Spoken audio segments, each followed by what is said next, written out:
Namaste everyone. So let us continue the chapter probability. In the last video, I explained many terms regarding probability and we completed exercise 15.1 first main. So before I start second main, you should know the two terms like equally likely and not equally likely outcomes. So what is the difference between equally likely and not equally likely outcomes? So to understand this, let me explain you with an example.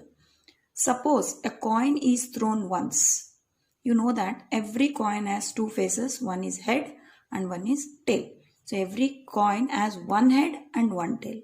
So what is the probability of getting head? Because it has only one, so 1 by 2. What is probability of getting tail? 1 by 2. So these type of outcomes, because here head and tail are two outcomes, they are equal chances. Means head and tail have equal chances of getting outcome, because whenever you toss a coin there are equal chances. Head also has one time and tail also has one time. Therefore we call them as equally likely outcomes. Suppose if I take a bag contains 5 red balls, 6 white balls, 4 black balls. So what if I ask you what is the probability of red ball? 5 by 15. 15 means total. 5 plus 6 plus 4 is 15. Probability of white ball 6 by 15. Probability of black ball 4 by 15. So you can observe that clearly chances are not same for all. That is red, white and black. Chances of getting up are not same. They are different. So white balls have more number of balls. That is chances of getting white ball is more. Similarly red ball is more compared to black ball. So there are not equally likely outcomes. More chances are there for white balls than for red ball than for black ball. So because the number of balls of each color are different. That's why we call them are not equally likely outcomes, because chances are more for white. Because out of 15 times, if you pick 6 times you get white, 5 times we get red and 4 times we get black. So they are not equally likely outcomes. So with this concept, let us start second main of exercise 15.1. So what he has given in second main? Which of the following experiments have equally likely outcomes? Explain. See, listen. This main, they may not ask you in exam. It's not so important. Only I have to understand what is meaning of equally likely and not equally likely. They have given some examples. First one. A driver attempts to start a car. The car starts or does not start. So now I have to tell whether it is equally likely or not equally likely. Think once. So what he has given in the experiment, a driver attempts to start a car. The car starts or does not start. So what we can conclude with this, we are not justified to assume that each outcome is likely to occur as the other. Thus, the experiment has no equally likely outcome. Why? Because this is it is under condition of a car. Sometimes it may start, sometimes it may not start. So out of 10 chances, so all 10 times it may start. So sometimes 1 or 2 times it may not start. So it depends upon the condition of a car. So we cannot conclude that starting a car or not is equally likely. It is not equally likely outcome. There are not equal chances. So equal chances are not there for starting a car. That's why we conclude that it has no equally likely outcomes. Next question is, a player attempts to shoot a basketball. She or he shoots or misses the shot. So this also has no equally likely outcome, because it depends upon the player. So player, sometimes he may shoot a basketball or he may not. So that's why it depends upon the human talent. So that's why we cannot conclude that it is equally likely outcome. So it has no equally likely outcomes. And the third question is, a trial is made to answer a true or false question. The answer is right or wrong. You can clearly see that in case of true or false question, true and false. It may be true or it may be false. So both have equally likely outcomes. We can clearly tell that true or false questions are equally likely outcome. Next, coming to baby is born, it is a boy or a girl. So this is also either it is a boy or a girl. So clearly we can tell that it is equally likely outcome. Next, the third main, why is tossing a coin considered to be a fair way of deciding which team should get the ball at the beginning of a football game? So it is very easy. Why we toss a coin? To start a game, we toss a coin. Because when we take a fair coin, it has equally likely outcomes because it has either head or tail. But no one takes a die to toss because you have 6 outcomes there. But in case of coin, you have only 2 outcomes, that is head or a tail. So it is very easy to decide whether we can start a game, like if I take a cricket, whether to for bowling or a batting. So it decides whether who has to take up first. The coin decides you with the help of head or tail. Because what is the reason? Because it has equally likely outcomes. Next, fourth main, which of the following cannot be the probability of an event? In the previous video, I clearly told you that probability of any event lies between 0 and 1. That is, P of E is less than or equal to 1, greater than or equal to 0. If it is 0, we call it as impossible event. If it is 1, we call it as sure event. And it lies between 0 and 1. It cannot be greater than 1. So just observe. And 2 by 3. 2 by 3 is a proper fraction. Always I told you, the probability of any event is nothing but denominator is total and it is a number of outcomes favorable to the event divided by total number of outcomes. So we get always a proper fraction. So 2 by 3 minus 1 by 3, it is not possible because probability of any event is not negative. And 15%. So option A is correct now. 2 by 3 is proper fraction, so it can be a probability of any event. Option B is wrong because the probability of any event cannot be negative. Next, if you consider 15%, 15% can be written as 15 by 100. So you can observe out of 100, the favorable outcomes is 15. So it has a proper fraction. So it is also correct. So 15% is also correct. 2 by 3 is also correct. But minus 1 by 3 cannot be probability of any event. And the last one is 0.7. So if I remove the point decimal, what you will get? 7 by 10. So it is also a proper fraction. So this can also be a probability of any event. So out of 4, he is asking which of the following cannot be the probability of an event. So option B cannot be the probability of an event. Start. Fifth question. If probability of an event is 0.05, what is the probability of not E? So we know the formula. Probability of E plus probability of not E equals to 1. What he has given? Probability of E is 0.05 plus probability of not E equals to 1. So P of E bar, that is not E, equals to 1 minus 0.05. Therefore, P of E bar equals to 0.95. Now next question is question number 6. Given a bag contains lemon flavored candies only. Malini takes out one candy without looking into the bag. What is the probability that she takes out an orange flavored candy? As you know that bag has only lemon flavored, but he is asking orange flavored. So what type of event it is? Yes, it is an impossible event. It cannot happen because we don't have orange flavored candies.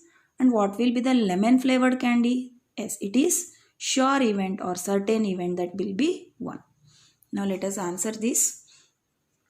Probability of orange flavored candy is 0 because a bag does not contain orange flavored candies.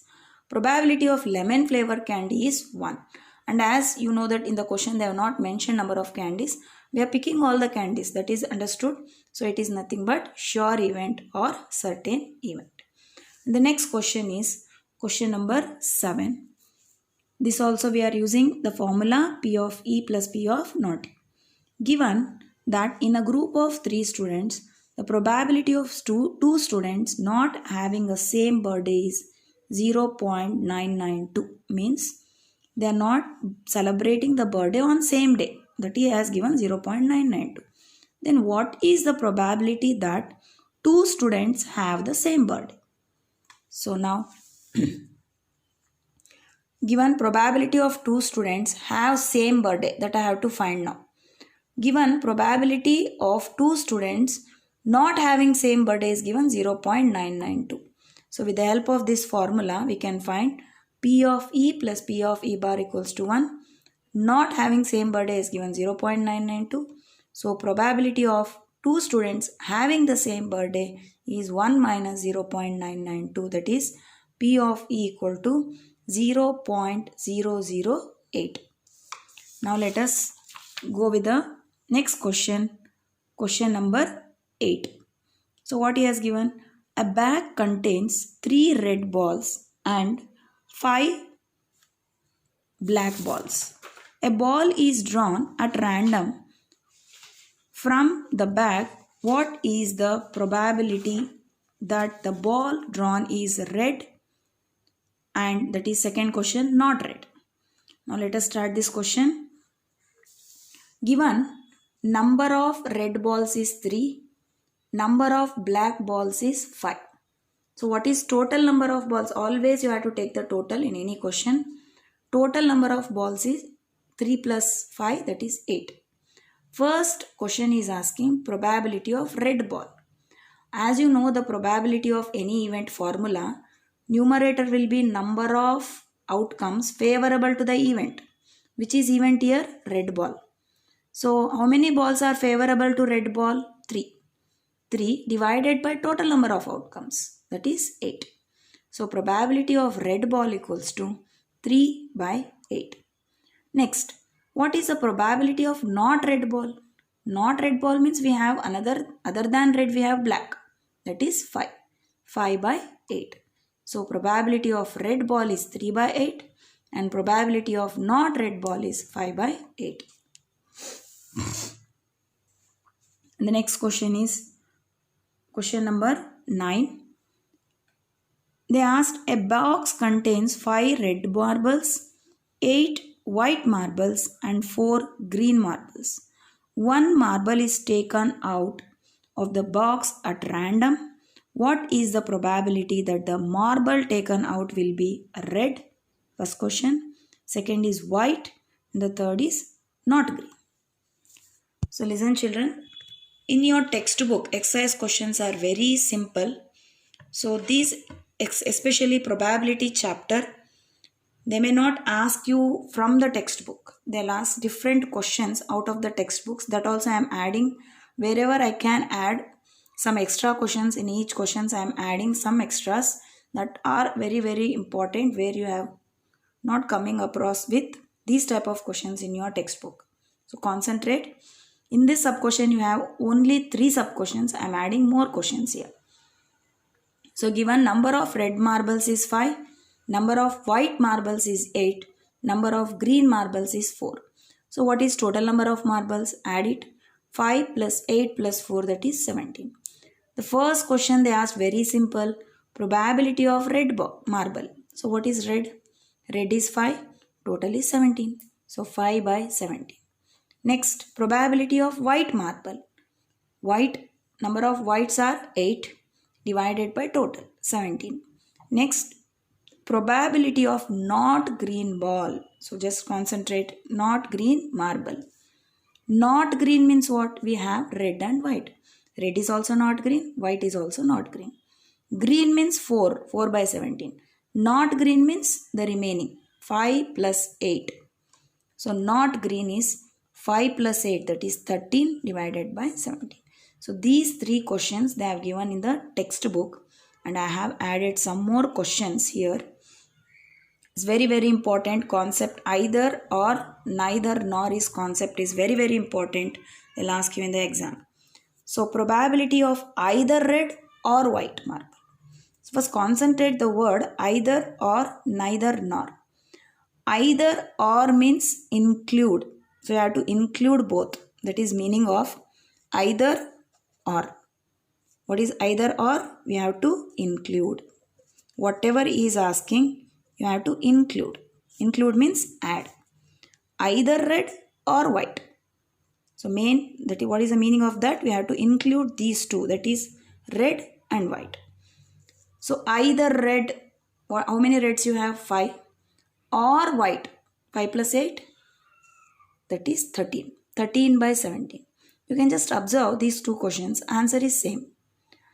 Not green marble is nothing but, the meaning of not green is nothing but either red or white. In this way also they may ask you.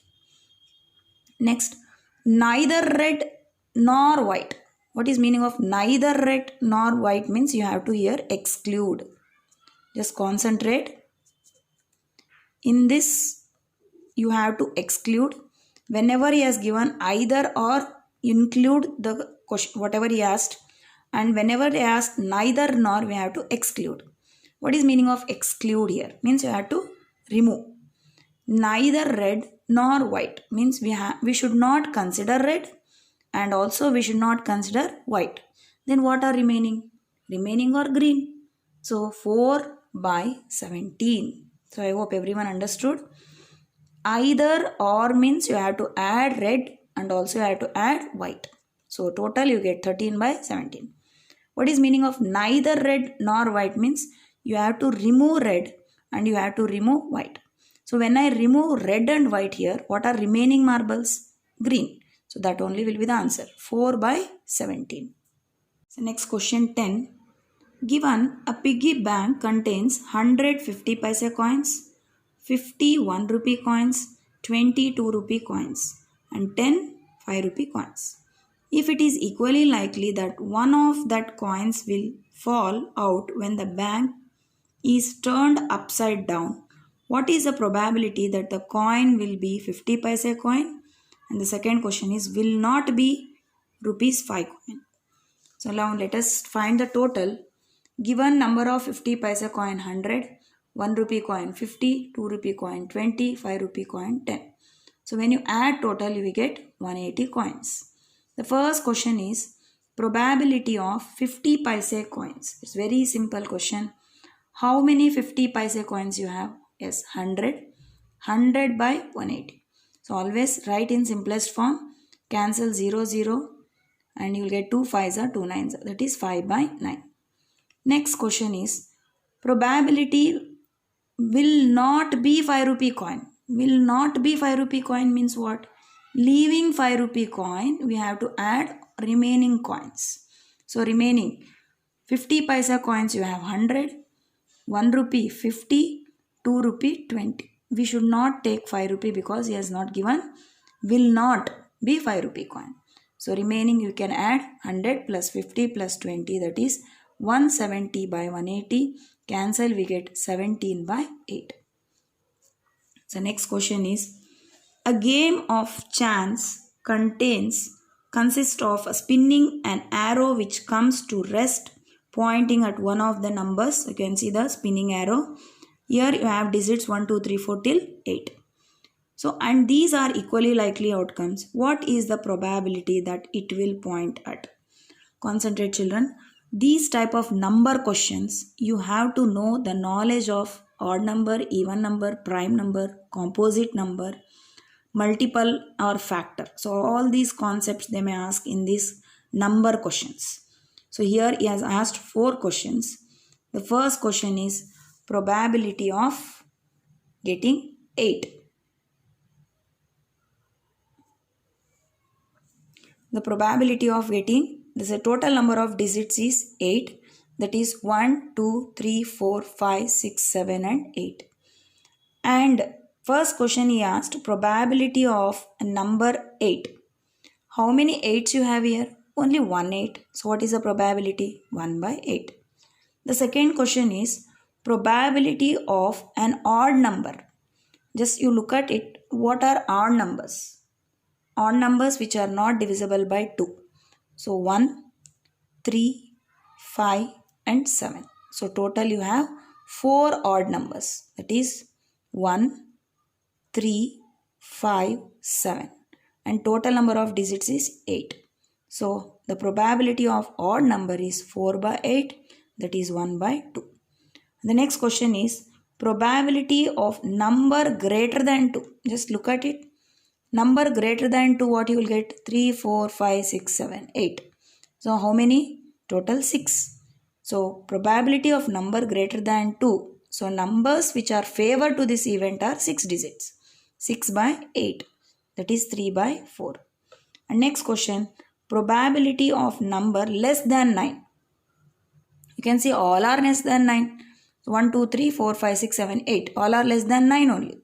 So all 8 will come. 8 by 8, that is 1. So this we call as sure event. The another question I asked, till 4 you have in textbook, this is extra. Probability of number greater than 8. You can see there are no numbers greater than 8. So it is impossible event. That is 0 by 8 equals to 0. And the next question is, Gopi buys fish from a shop. From his aquarium, the shopkeeper takes out one fish at random from a tank containing 5 male fish and 8 female fish. What is the probability that fish taken out is a male fish? So listen children, these type of simple questions they won't ask in the exam. So whatever, like many questions you have which they have not asked in the textbook. So like either or, neither nor, I explained just now. Next upcoming videos I'll explain you the concept of at most, at least, doublet. These are the terms where we are using in some concepts. So that are very, very important. So it's a very simple question. Given number of male fishes is 5, number of female fishes 8, total number of fishes is 13, and the question he asked is probability of male fish 5 by 13. So in this video I explained you from second main to question number 12. And one extra concept I teached you, either or, neither nor. Remember always they'll ask these two concepts. Either or means you have to include, neither nor means you have to exclude. So just concentrate on this concept, and you can refer your reference books also to get more and more questions on this concept. Thank you.